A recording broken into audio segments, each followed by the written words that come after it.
un petit tableau à double entrée avec à l'intérieur donc chaque thème en fonction de l'année.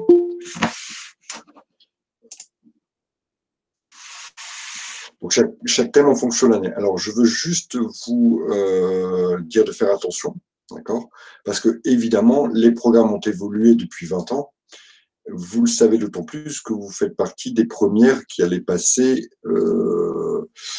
avec le nouveau programme. D'accord? Donc attention, s'il y a des choses qui vous paraissent complètement étrangères, je pense notamment à la comptabilité pure, d'accord? Je pense aussi à des exercices qui étaient posés sur de l'informatique, hein, de la bureautique. Tout ça, ça n'est plus à votre programme, ainsi que les statistiques, je vous l'ai dit.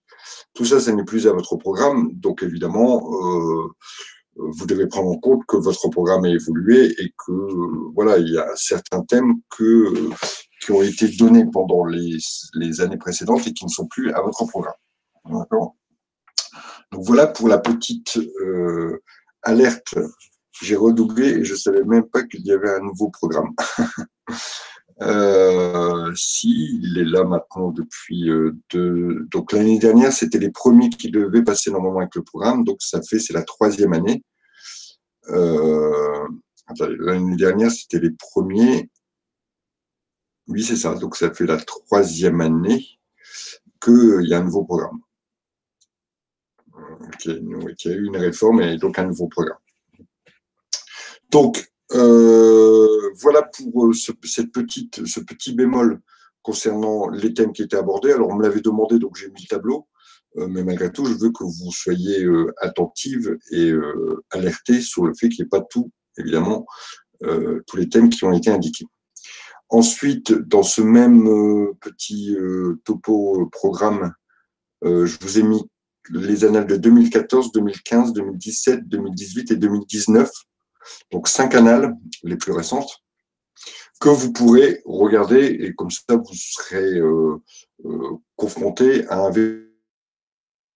véritable dossier, ce qui est vraiment demandé à l'examen avec les annexes, la contextualisation des dossiers, etc., etc. Donc ça vous permet de ne pas arriver le jour de l'examen en disant « zut, c'est la première fois que je vois ça ».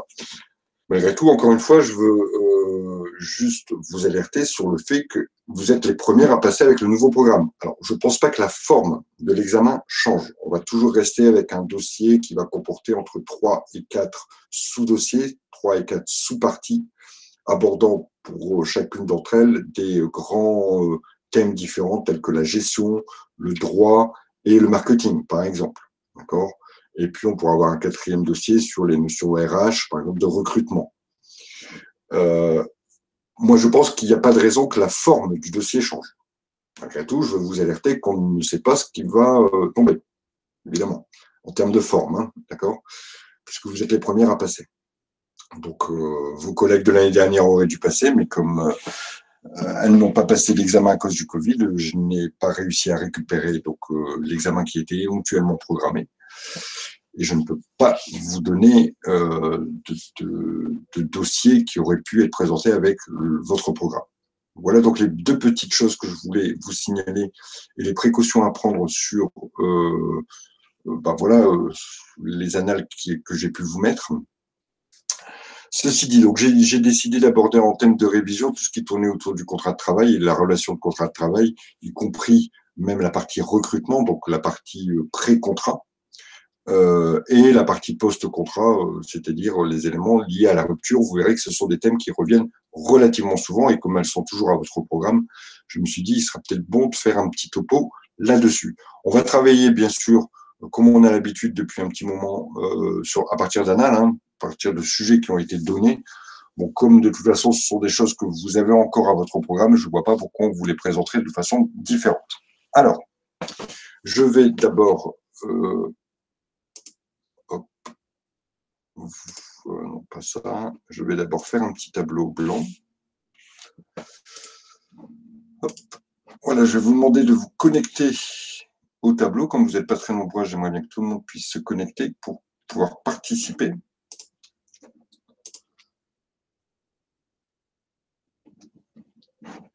Je vais aussi projeter ce même tableau.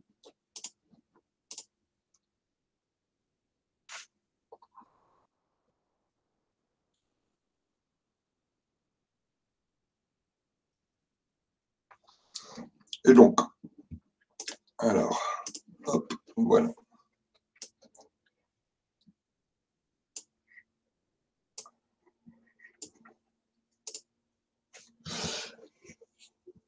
Voilà, merci de vous connecter. Alors, je vais commencer par un des sujets qui était proposé. C'est celui-ci. C'est celui-ci. Voilà. Hop, sujet qui a été proposé en 2006.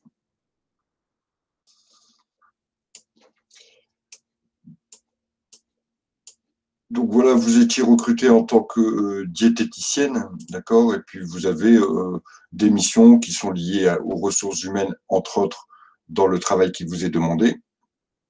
Et on a fourni en annexe votre contrat de travail. Et il faudra se baser sur ce contrat pour remplir et pour répondre aux questions qu'on va vous poser. Les questions, elles sont concernant, il y avait deux questions concernant le service des ressources humaines, à quoi ça correspondait, quelles étaient ses missions, quels étaient son intérêt. On le reverra ça plus tard. Mais ici, voilà les questions liées au contrat qui étaient posées. La première question, c'est caractériser le contrat en remplissant une fiche qui était en annexe A, que je vous présenterai après, et qui permet l'analyse du contrat. Alors, il y a plusieurs questions qui sont posées, il faudra répondre aux questions dans cette grille d'analyse et dans ce tableau. La deuxième question, c'est concernant une clause de non-concurrence qui est incluse dans le contrat. Et ici, on vous demande de préciser l'utilité de la clause de non-concurrence. Alors, il faudra passer évidemment par une définition de la clause, peut-être par une petite vérification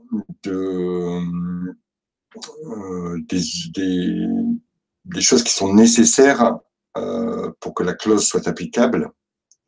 Et puis ensuite répondre directement à la question concernant l'utilité de cette clause. Alors, sur la deuxième slide, je vais vous mettre le contrat de travail.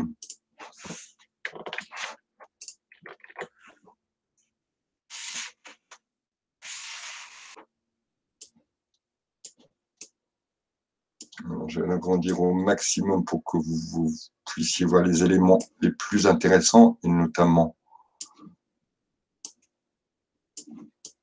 la fin, on s'en fiche un peu, et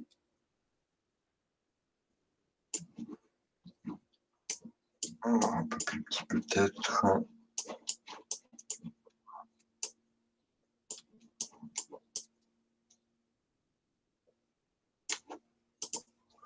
Voilà donc le contrat de travail et les différentes clauses qui nous intéressent.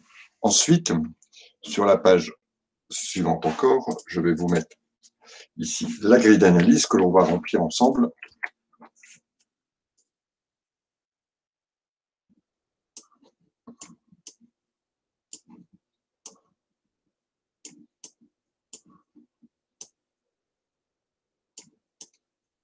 Voilà, alors dans cette grille d'analyse, il y avait 1, 2, 3, 4, 5, 6 parties.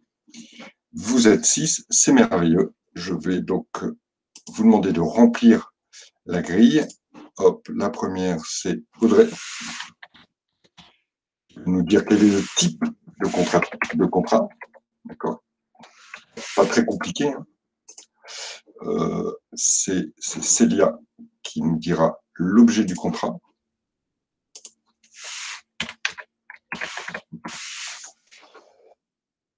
Eva nous parlera des parties. Donc là, j'avais dit que c'était Célia.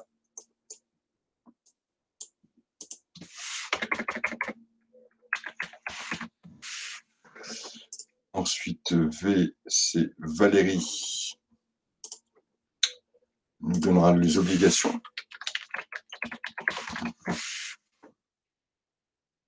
Anne nous donnera le tribunal.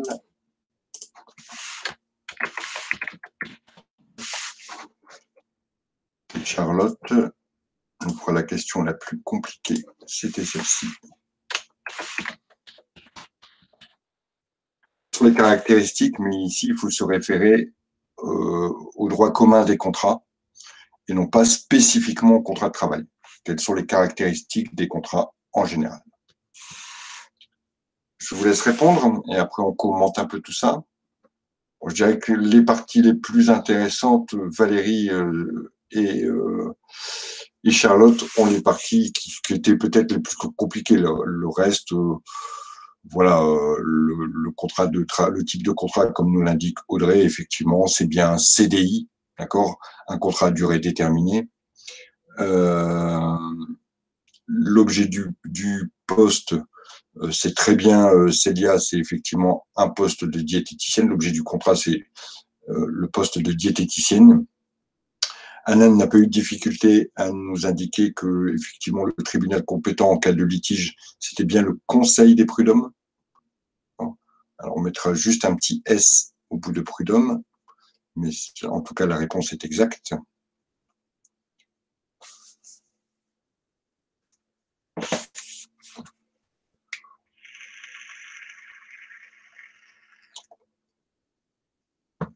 C'est bien, Valérie, d'organiser ça comme ça.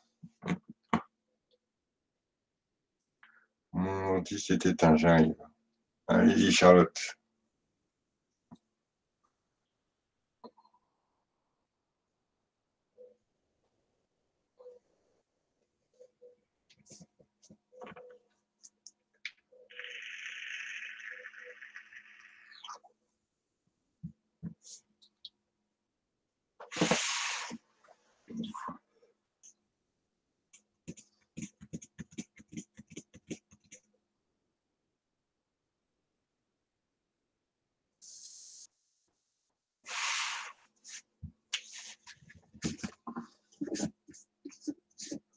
Donc, Valérie, vous pouvez mettre juste les mots-clés, hein, évidemment. Sur une copie, vous auriez rédigé, par exemple, la partie salaire, mais on a bien compris que l'employeur devait verser un salaire.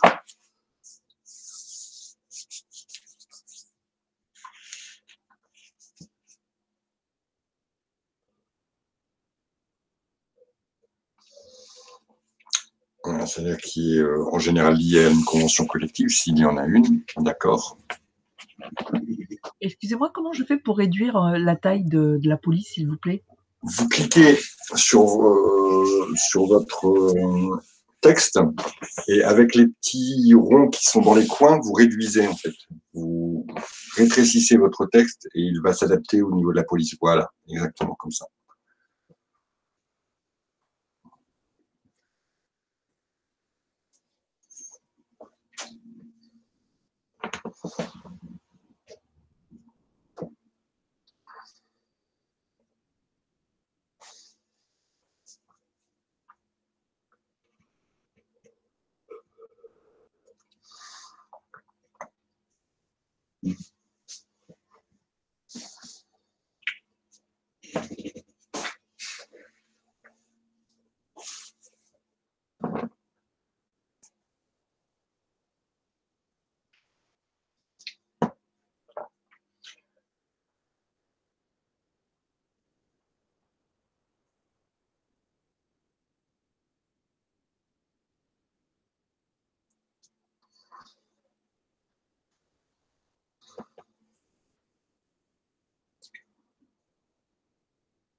Mmh.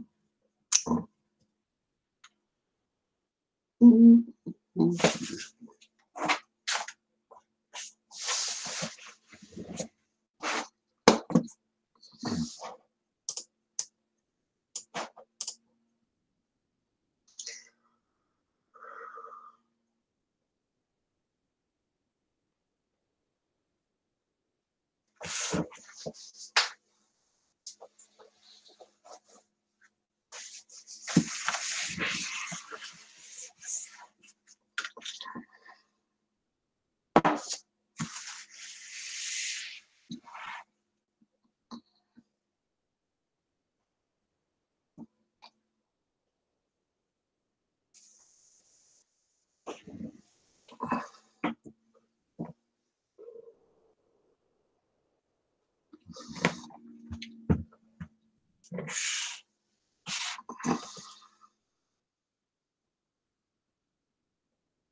Ok, c'est bon pour tout le monde?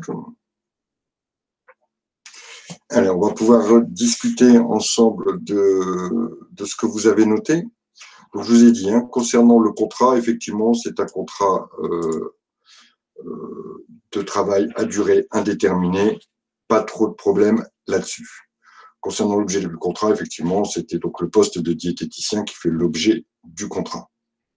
Par contre, Eva, alors, je pense que vous avez regardé sur Internet, vous avez marqué partie au contrat, et puis on vous a dit, il y a un créancier, il y a un débiteur.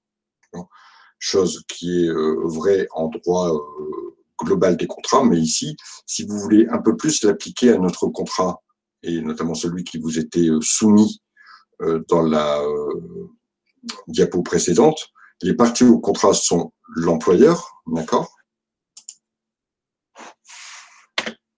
Donc l'employeur qui est l'association.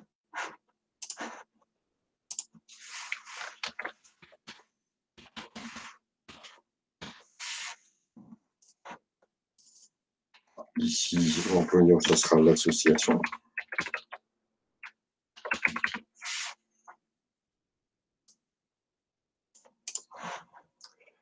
Et la deuxième partie au contrat, c'est le salarié. C'est-à-dire le diététicien ou la diététicienne qui sera recruté. D'accord ? C'est ce qu'on attendait comme réponse ici. On l'attendait un petit peu plus ciblé sur le contrat que l'on étudie. Les notions de créancier et de débiteur, elles sont valables en droit commun des contrats. Elles peuvent être utilisées, hein, mais pas en matière de contrat de travail. Alors, regardons ce que nous a indiqué Valérie. Il y a des choses très intéressantes. D'abord, elle a séparé les deux obligations. C'est exactement ce qu'il fallait faire. Voir les obligations de l'employeur et les obligations du salarié, puisqu'elles ne sont pas les mêmes, et pas mélangées de façon à montrer à votre correcteur que vous êtes bien organisé dans votre tête. Valérie est bien organisée dans sa tête. Alors, elle nous indique que l'employeur a l'obligation de verser le salaire prévu au contrat. Pas de souci, on garde.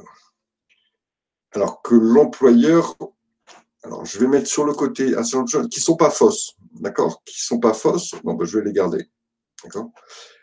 Mais ici, vous voyez, pour les obligations de l'employé, réaliser le travail demandé, oui, donc clairement suivre les instructions qu'on lui a posées, hein, d'accord? Mais par contre, sur les trois autres choses, je suis un peu moins d'accord. Là, c'est plutôt les tâches, d'accord? Alors effectivement, ça peut faire, c'est pas faux, d'accord? Mais on attendait quelque chose de beaucoup plus général. Et je vous montrerai le corrigé type qui a été fourni pour les correcteurs. Vous verrez que on retrouve la notion de verser de salaire, de verser. De l'autre côté, on a la notion aussi de, bien sûr, lui, c'est réaliser le travail qui est demandé. On a aussi la notion de suivre les instructions qui sont données, d'accord, pour le salarié. Et aussi cette notion de subordination, c'est-à-dire le respect de sa hiérarchie. On a les trois choses qui étaient données. On en a une qui se recoupe, les deux autres se recoupent un peu moins. Et concernant l'employeur, pas de problème pour verser le salaire lié à la convention collective s'il y en a une. Respecter les horaires, on va aller plus loin, c'est-à-dire respecter le droit applicable. Et la troisième chose qui était demandée, c'était peut-être de dire, voilà, il faut fournir au salarié tous les éléments qui sont nécessaires à la réalisation du travail qui lui est demandé. C'est-à-dire que si vous nous dites au salarié, il faut m'élaborer sur ordinateur des menus et que vous ne lui donnez pas d'ordinateur, le salarié va avoir un peu de difficulté à réaliser sa tâche. Donc les trois obligations de l'employeur sont plutôt le fait de verser le salaire, le fait de respecter le droit du travail en matière de sécurité, des choses comme ça, et le fait de fournir aux salariés tous les éléments nécessaires et utiles à la réalisation de ces tâches. Alors maintenant, concernant les caractéristiques du contrat, on est plutôt bien, d'accord, au moins sur les trois premières caractéristiques. La dernière est un peu moins une caractéristique qui est liée à la classification générale des contrats. Ce fameux lien de subordination, il est plutôt caractéristique, lui, du contrat de travail. Alors, effectivement, il faut qu'il y ait un lien de subordination pour que le contrat de travail soit valable. Le lien de subordination n'existe pas, par exemple, dans un contrat de vente. Et ici, on demandait plutôt de voir ça sous l'angle général. En tout cas, c'est pas, vous répondez, vous dites pas quelque chose de faux, hein, Charlotte, mais vous répondez pas à la question. Ça ne serait pas sanctionné. Par contre, les 4 premiers éléments que vous m'avez donnés sont bons. Effectivement, c'est un contrat synallagmatique, donc duquel naissent des obligations réciproques. Pour l'employeur, ça va être celle de verser le salaire, et pour le salarié, ça va être celle de réaliser le travail qui lui est demandé. C'est un contrat à titre onéreux, parce qu'il y a une rémunération.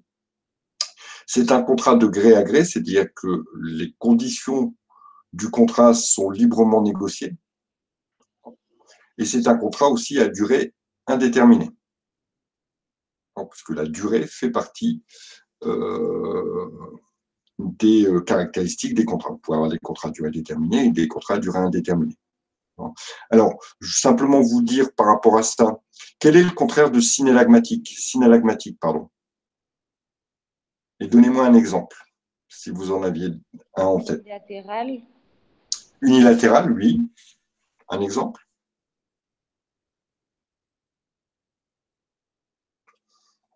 Voilà, unilatéral, c'est le contraire de synallagmatique. Un exemple, une donation, par exemple. Une donation n'engage des obligations que pour le donateur. Celui qui reçoit la donation n'a aucune obligation, à part celui de dire merci. Bien sûr, le contraire d'un contrat à titre onéreux, c'est un contrat à titre gratuit. Quel est le contraire d'un contrat de gré à gré? Donc, un contrat pour lequel les conditions ne seraient pas librement négociées.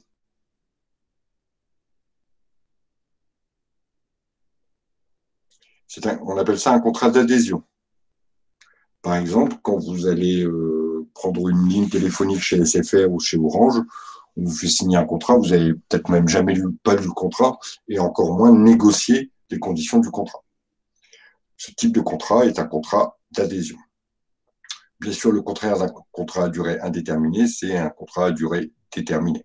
Alors ici, le corrigé donnait d'autres choses, d'accord ? Il nous disait que c'était un contrat à exécution successive. Le contraire d'un contrat à exécution successive, c'est un contrat à exécution instantanée. C'est-à-dire qu'effectivement, ici, un mois de travail, vous êtes payé, on recommence. Un mois de travail, vous êtes payé, on recommence. Un mois de travail, vous êtes payé, etc., etc. Un contrat à exécution instantanée, vous vendez votre voiture d'occasion sur le bon coin, vous donnez votre voiture, le mec vous paye, c'est tout, basta. On en arrête là. Il n'y a pas d'autres actions qui s'entament derrière. D'accord ? Donc, contrat à contrat à exécution instantanée ou contrat à exécution successive. Je regarde donc corriger qu'est-ce qu'ils avaient donné d'autre comme. C'est un contrat consensuel. Effectivement, un contrat consensuel, c'est celui qui est basé sur la volonté des parties et uniquement sur la volonté des parties. Ici, moi, j'ai envie de vous recruter, vous voulez le poste. La simple volonté des parties, parce que je vous rappelle que d'ailleurs, le contrat de travail CDI n'est pas obligatoirement écrit. La simple volonté des parties fait que le contrat existe, fait que le contrat commence.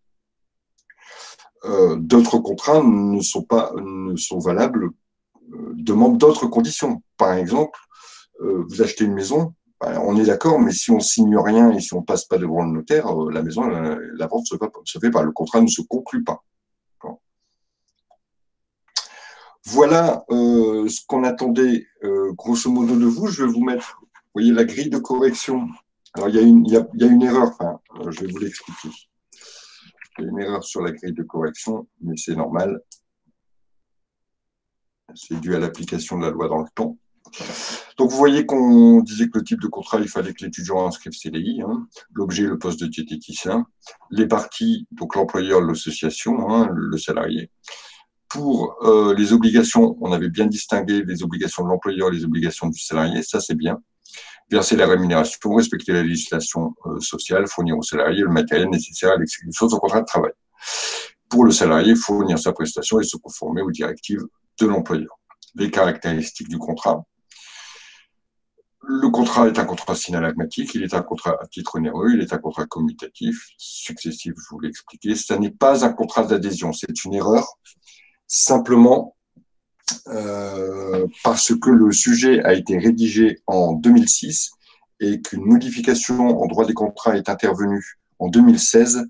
Et si on devait répondre à la question aujourd'hui, on donnerait les réponses qu'on a indiquées tout à l'heure, mais on dirait bien que c'est un contrat de gré à gré et pas un contrat d'adhésion. Ici, c'est une erreur, mais qui n'est pas forcément une erreur. Clairement, je ne sais pas ce qui était applicable en 2006 et si on pouvait qualifier le contrat d'un contrat d'adhésion, mais en tout cas, au jour d'aujourd'hui, depuis la réforme des contrats de 2016, le contrat de travail est un contrat de gré à gré. Alors ici, on disait aussi que c'était un contrat individuel. Aujourd'hui, on dirait plutôt que c'est un contrat intuitu personae. Je vous explique ce que c'est. C'est un contrat qui est conclu en vertu de la personne. Je vais vous donner deux exemples différents. Si vous recrutez un salarié, si un contrat de travail se forme entre un employeur et un salarié, il se forme bien entre cet employeur et ce salarié, pas un autre salarié, mais bien ce salarié. Le contrat a bien été conclu en vertu de la personne. Si vous vendez votre voiture, que ce soit Marcel ou Ginette qui vend la voiture, je m'en fiche. Le contrat, il n'est pas conclu en vertu de la personne qui conclut le contrat, mais en vertu de l'objet du contrat. D'accord? C'est bien la voiture qui m'intéresse et pas le fait qu'il soit vendu par Ginette ou par Roger. Voilà pourquoi on peut dire que le contrat de travail est un contrat intuitu personae ou individuel. Aujourd'hui, la notion d'individuel n'existe plus. Mais on parle plutôt voilà, d'un contrat conclu. Soit vous retenez intuitu personae ou soit vous retenez en vertu de la personne. Ensuite, effectivement, Anne nous avait donné la réponse concernant le tribunal qui est compétent en cas de litige. C'est le tribunal, évidemment, c'est le conseil, évidemment, des prud'hommes. Voilà qui répond à notre première question. La deuxième question, elle portait sur la clause de non-concurrence. Alors d'abord, on va faire un petit rappel de la clause de non-concurrence.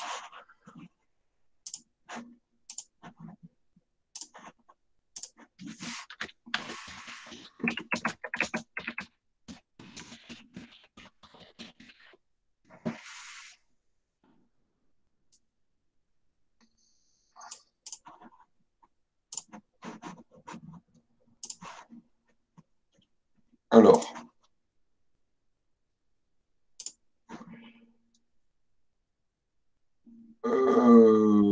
ici, on va peut-être en faire une définition. Si quelqu'un peut me faire une définition, alors même si vous ne mettez pas une belle phrase, mais peut-être juste des mots-clés. Ensuite, j'aimerais que quelqu'un s'occupe de l'objectif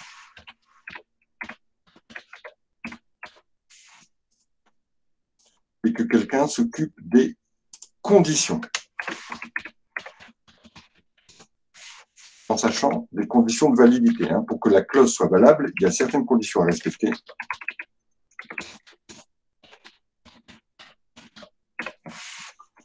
Il y a notamment 4 conditions à respecter.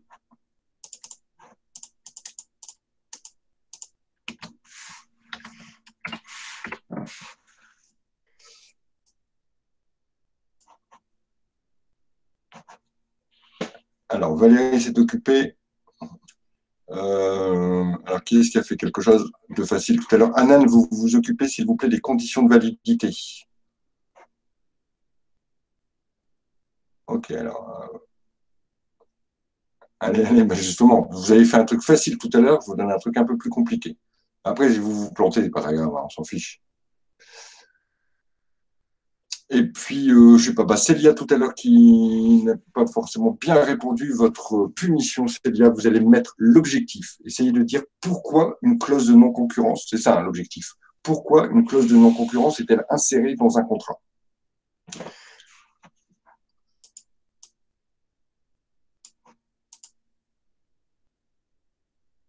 Ça marche, Valérie. Concernant la définition, elle est tout à fait acceptable comme ça.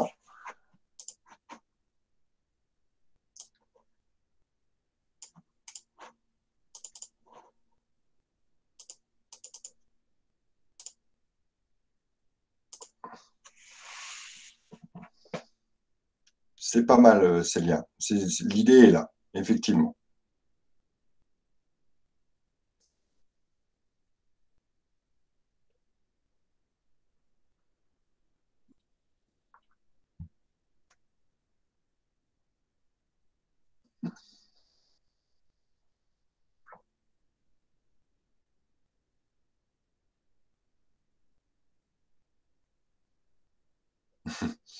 Alain, oui, d'accord, ok, c'est une des conditions. Alors, moi, je ne l'avais pas comprise dans les quatre parce que pour moi, elle était plus en lien avec l'objectif, mais si vous la mettez dans une des conditions, elle est tout à fait valable.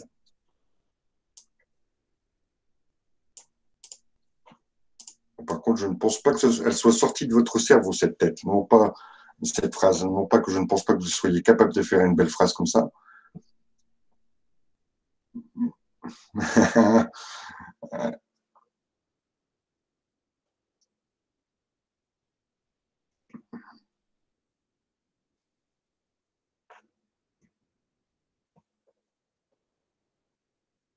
Voilà,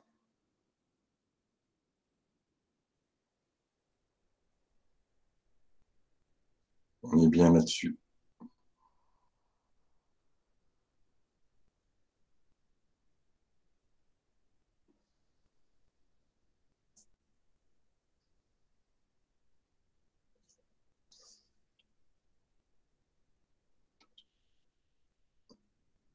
Impeccable.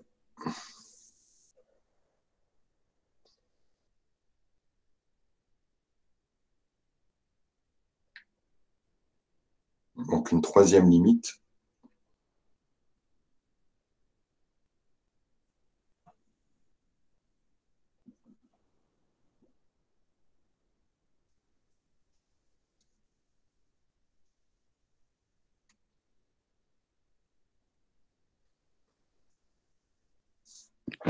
Après, monsieur, c'est Anan.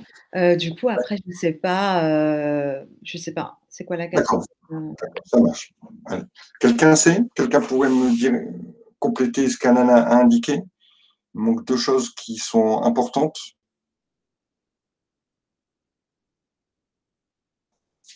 Ça ne doit pas porter atteinte à sa vie familiale et personnelle, je crois, par exemple. S'il y a autre chose qui change, style les horaires, c'est pas bon. Oui, comment voulez-vous que les horaires changent si on agit dans le cadre d'une rupture de contrat de travail? Vous confondez avec… Ah oui, pardon. Non, rien à voir. Oui, non, mais pardon. c'est rien. Vous confondez avec avec quoi? Mobilité, oui. Mobilité. Voilà, exactement. Il faut alors concurrence, il faut que ça dise précisément pour Oui, c'est quelle bien. activité professionnelle. Et voilà, et vous avez donné la dernière.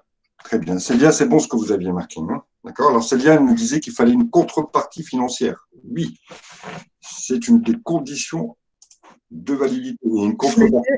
Excusez-moi, c'est Anan. Du coup, j'avais vu aussi contrepartie financière, mais j'arrive pas à comprendre comment on peut, quelle partie en fait peut demander une contrepartie financière. J'arrive pas à comprendre. Je vais vous expliquer. Je vais vous expliquer chaque limite et vous donner des exemples pour chaque limite. Alors, il me manquait une limite, mais quelqu'un l'a dit, hein, je ne sais plus. Alors, être prévu dans le contrat, oui, puisque ce n'est pas quelque chose qui se présume, hein, d'accord. Ce sont encore d'autres éléments.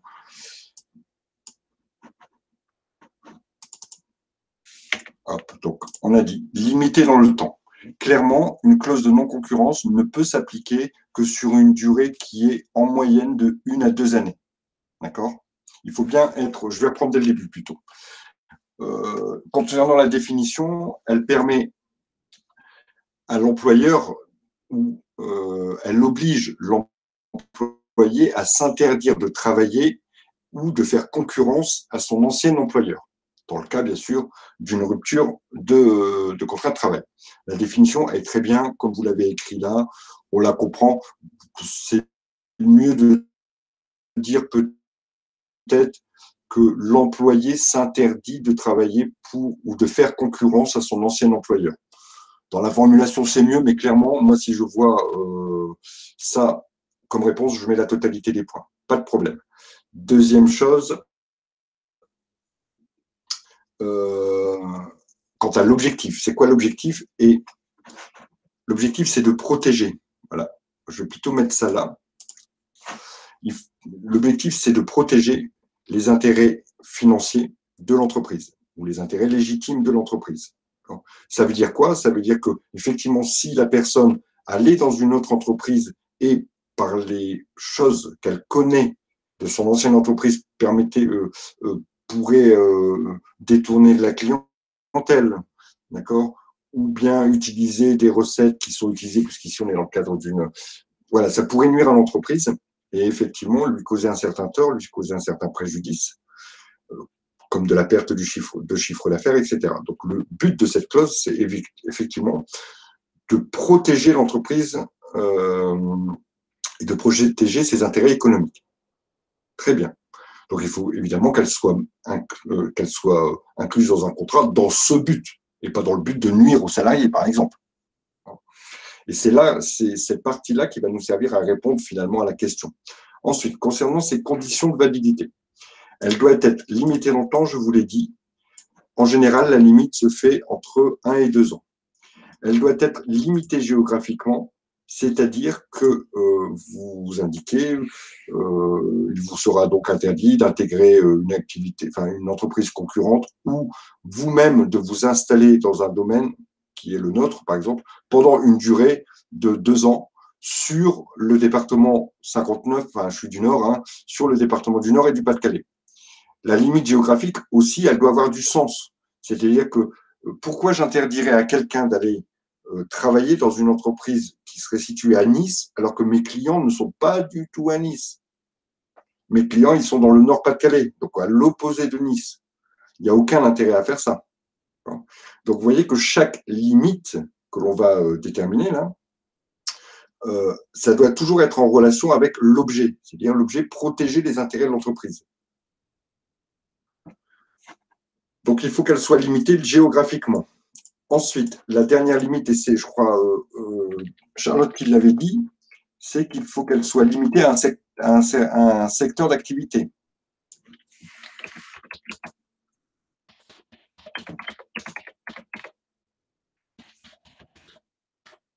C'est-à-dire que je ne peux pas interdire à une personne d'aller travailler dans toutes les entreprises. On est bien dans un secteur concurrentiel. Alors, concernant le fait qu'elle soit écrite et le fait qu'elle soit prévue dans le contrat, oui, aussi, c'est bon aussi. D'accord ? La clause de non-concurrence, puisque c'est quand même une limite de la liberté de travailler, vous empêchez quelqu'un d'aller travailler ailleurs. D'accord ? Sans pour cela savoir s'il irait divulguer vos clients, vos prix, etc. Carrément, vous l'empêchez. Donc, cette limitation de liberté, elle ne se présume pas, donc c'est pas comme ça. Il faut qu'elle soit inscrite dans le contrat. Donc, bien sûr, et donc elle est acceptée par les deux parties. Concernant la contrepartie financière, je vous explique ce que c'est. Pendant le temps où le salarié va être interdit de travailler pour une entreprise concurrente, pendant cette période, l'entreprise est obligée de lui verser une compensation, de lui verser une somme. D'accord ? Clairement, il n'y a pas très longtemps, justement, je discutais de ça avec un de mes clients. Il faut que cette somme, en plus, ne soit pas ridicule. Il faut que cette somme représente quelque chose. Pour vous donner une idée, en général, on se base plutôt entre 20 et 40% du salaire qui était perçu par le salarié. Donc, pendant 2 ans, la personne va, et ça, il faut que ça soit prévu, d'accord ? Pendant 2 ans, la personne va continuer à toucher, là, dans mon cas présent, le montant était de 500 €. Pendant 2 ans, la personne qui a vu donc sa liberté limitée, pendant 2 ans, elle va toucher, donnée par l'entreprise, elle va toucher cette somme de 500 € par mois. Vous avez compris ce qu'était la compensation? Excusez-moi. Oui. Sur quel type de métier? Alors, les clauses de non-concurrence se font beaucoup sur des commerciaux. D'accord ? Beaucoup de commerciaux. Il faut que le métier, et c'est là où on va répondre à la question, il faut que le métier puisse causer un tort à l'entreprise s'il était exercé ailleurs. Je vais vous prendre un exemple. Je vais prendre l'exemple de mon client. Cette entreprise vend du matériel électrique à des professionnels. D'accord ? Globalement, sa clientèle est basée dans le Nord-Pas-de-Calais, un petit peu dans l'Oise, on va dire à un rayon de 150 km autour du Valenciennes.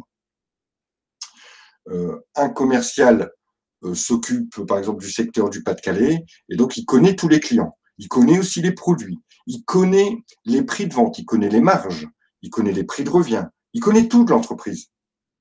Si il connaît le carnet de clients, rien n'empêche à un client d'aller voir quelqu'un d'autre. D'accord ? Imaginons que ce commercial décide de partir de l'entreprise et d'aller travailler pour une entreprise qui soit concurrente, qui soit située à 50 km de son ancien employeur et qui soit concurrente dans le même domaine. Il va aller voir ses anciens clients, puis il va dire, vous savez, moi je peux vous les faire moins cher que ce que vous les avez avant, parce que lui, il faisait de la marge, etc. Ça n'est pas illégal à partir du moment où il ne dit que la vérité. Il ne dénigre pas son ancien employeur. Ici, il dit la vérité, il donne les marges, ce n'est pas des choses qui sont hyper secrètes. Hein, d'accord ? On ne pourrait pas lui reprocher en tous les cas. Donc, pour éviter ce genre de comportement, voilà dans quel cas on insérait dans un contrat une clause de non-concurrence. Comme ça, tout ce qu'il sait, de toute façon, il ne pourra pas le mettre au service de quelqu'un d'autre. Il ne pourra même pas le mettre à son propre service, puisqu'il n'a pas le droit non plus, il n'aurait pas le droit non plus, dans la clause, de s'installer lui-même, de créer une activité autour du secteur d'activité que moi j'exerce. Est-ce que vous avez compris l'intérêt de la clause de non-concurrence ? C'est donc quand on ne travaille plus pour l'entreprise qu'on a la contrepartie pendant le temps où la clause est active. Exactement, c'est bien. Évidemment, pendant que vous êtes salarié de votre entreprise, la clause, elle s'applique pas. Enfin, la clause, elle s'applique en cas de rupture. Donc, dès qu'il y a rupture et dès que l'employeur entend appliquer la clause, parce qu'il peut aussi vous en libérer, quand il entend appliquer la clause, il est obligé de vous donner cette contrepartie sur la durée de la clause. Il arrive de temps en temps que l'employeur dise finalement, ce gars-là, même s'il va travailler ailleurs, il ne connaît pas grand-chose, il n'est pas resté très longtemps dans l'entreprise, ça risque pas de me causer un grand tort. Donc, plutôt que de lui filer 500 balles pendant 2 ans, je vais lui dire, écoutez, monsieur, je vous libère de votre clause de non-concurrence, vous pouvez faire tout ce que vous voulez. Il n'y a pas de souci, par contre, je ne vous paierai pas, évidemment. Il n'y a pas d'obligation de l'appliquer. L'employeur peut libérer le salarié de sa clause de non-concurrence. Par contre, l'employé, à partir du moment où il a signé son contrat de travail, il ne peut pas se libérer lui-même de cette clause. Par exemple, cette clause ne serait pas utile pour une femme de ménage. Même si la femme de ménage va travailler dans une autre entreprise qui est concurrente à la mienne, qu'est-ce qu'elle connaît ? Quel préjudice elle pourrait me causer ? Rien du tout. A priori, elle ne connaît pas les prix qu'on pratique, elle ne connaît pas forcément nos clients, elle n'a jamais rencontré nos fournisseurs, etc., etc. Par conséquent, une clause de non-concurrence qu'on voudrait appliquer à une femme de ménage, l'objectif ne serait pas respecté. Protéger l'entreprise, c'est l'intérêt économique de l'entreprise. Ce type de clause appliquée à un emploi tel qu'une femme de ménage ou quelqu'un qui a pour lequel il n'y a aucun risque de me piquer du chiffre d'affaires, de me piquer des clients, de me piquer des brevets, ou des secrets de fabrication, etc. Cette clause, elle serait réputée non écrite. On ne pourrait pas l'appliquer. Alors, ici, que pensez-vous d'une diététicienne ? Alors, d'abord, regardons la clause. On va juste la reprendre, je vais la recopier et puis on va l'analyser ensemble et on va la critiquer surtout ensemble. Hop, je vais la mettre là.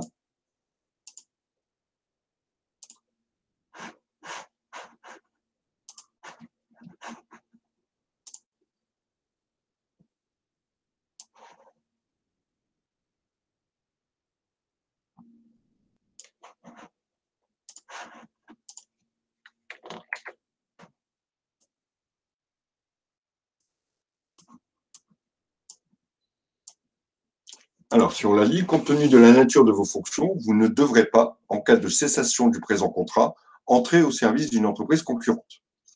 Bon, pas de limitation dans le temps, pas de limitation de durée, c'est la même chose, pas de limitation géographique. Bon, entreprise concurrente, c'est assez vague, d'accord ?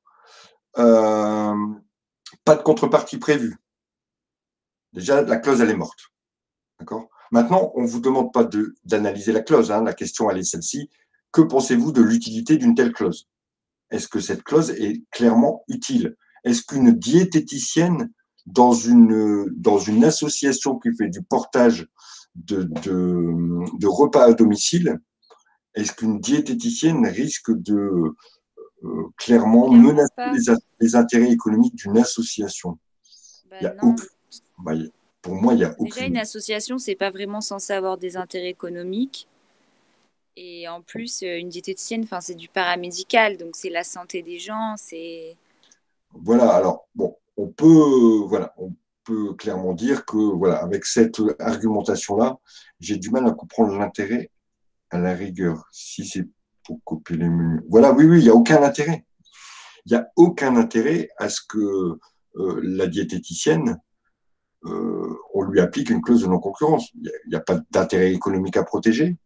Le métier qu'elle va exercer ou les fonctions qu'elle va exercer sont pas susceptibles de compromettre les intérêts économiques de la boîte. Par conséquent, il n'y a aucun intérêt à appliquer une telle clause. Alors, le corrigé, lui, il allait beaucoup moins loin. Hein. Vous allez voir qu'il est assez succinct. Voilà ce qui était attendu en réponse.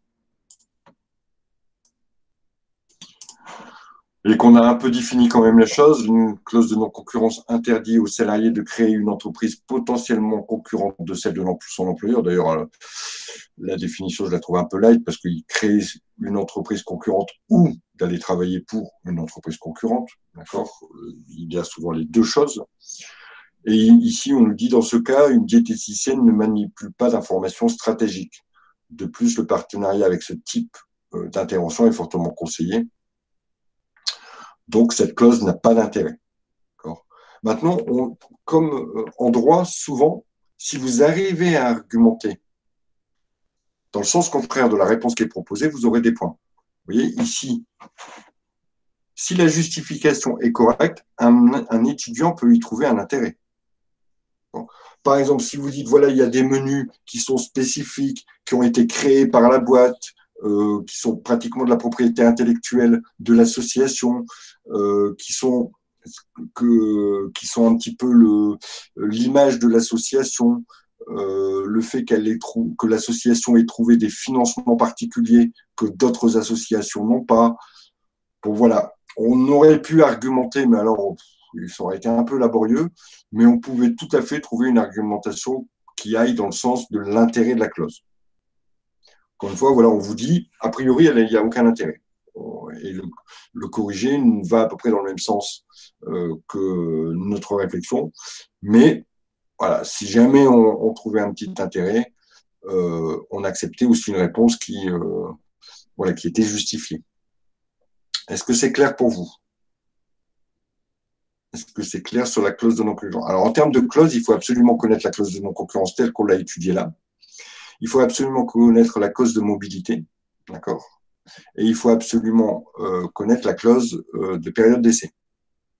Ce sont trois clauses. Si on vient à tomber sur ce type, ça sera obligatoirement une des trois clauses avec peut-être la clause de dédéformation. Vous les avez dans votre cours. Si jamais vous voulez qu'on refasse un petit topo là-dessus, aucun souci, on pourra le faire lors de notre prochain cours. Sur ces quatre clauses qui sont… Il faut savoir ça concernant le contrat. Et il faut savoir les éléments indispensables à mettre dans un contrat. Il y en a 5. Alors ça, vous devez les savoir. Je ne vous les dis pas. Vous irez relire vos cours et de toute façon, ça fera partie du prochain cours que l'on fera. Y a-t-il des questions? Je vous ai quand? Notre prochain cours, c'est quand? Vendredi à quelle heure?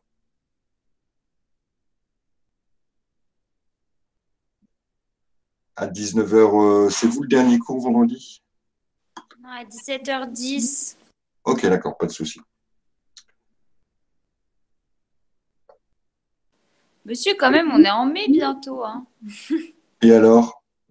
Je sais toujours pas mon emploi du temps? Oui, je sais. Oui. J'ai 4 classes. Diététique première année, mais Paris, Lyon d'un côté et province de l'autre. Et j'ai les deuxièmes années. Mais je ne sais Pas de souci, Valérie. Vous regarderez le replay. Je ne sais jamais avec qui j'ai cours. Et je ne sais jamais où on s'en est arrêté. Bah, très vite, je me remets vite dans le bain, mais j'ai jamais réussi à faire ça. Bah, c'est foutu, pas la peine d'apprendre. Non, non, oui, merci Célia. Bon, voilà. Bah, je crois que vendredi, ça sera notre dernier cours d'ailleurs.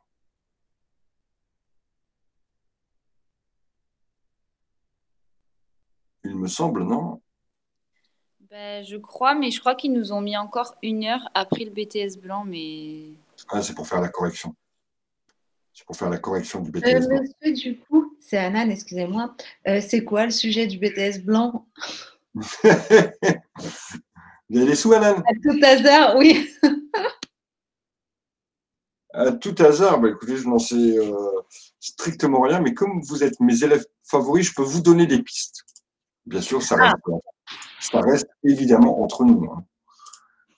Je peux vous donner des pistes.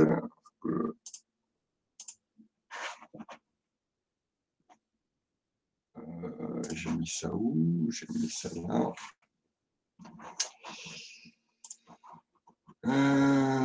Tac, tac, tac, tac, tac, tac, tac, tac, tac. Alors.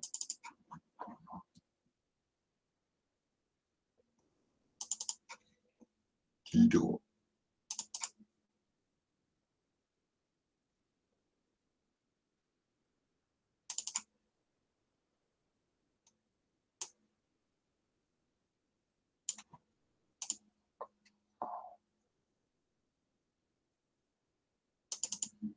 Alors, 2, 3, est-ce que c'est celui-là?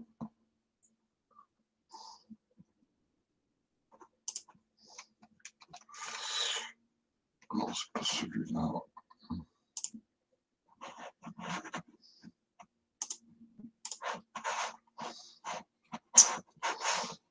Alors, où je l'ai mis?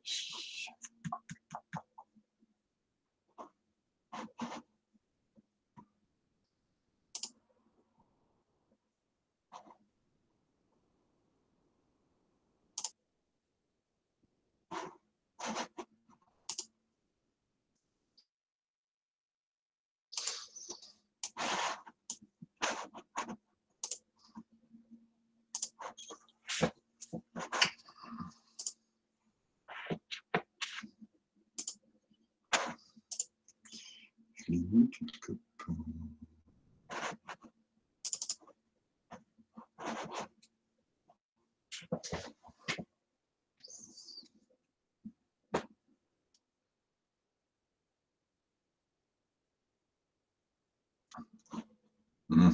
Le voilà. Le voilà, le voilà, le voilà.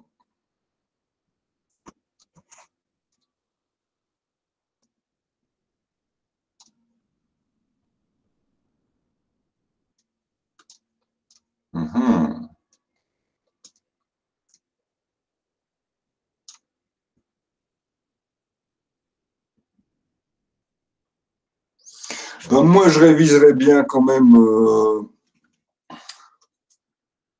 Ah ouais, je réviserais bien le contrat de travail, hein, je réviserais bien aussi mes budgets, je réviserais bien aussi mon droit des contrats, hein, puis je réviserais bien aussi ma partie marketing.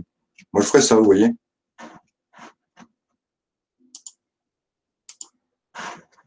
Pour maintenant, vous n'avez plus qu'à me faire un virement, chacune.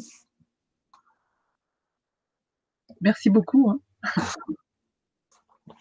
Il n'y a plus le partage d'écran, monsieur. Bah oui, parce que j'étais en train de regarder le sujet. Oui, mais monsieur, il nous fallait un peu plus de précision là. Parce que là, non, mais là, il a donné les 4 thèmes. Merci beaucoup, monsieur. Vous êtes trop fort.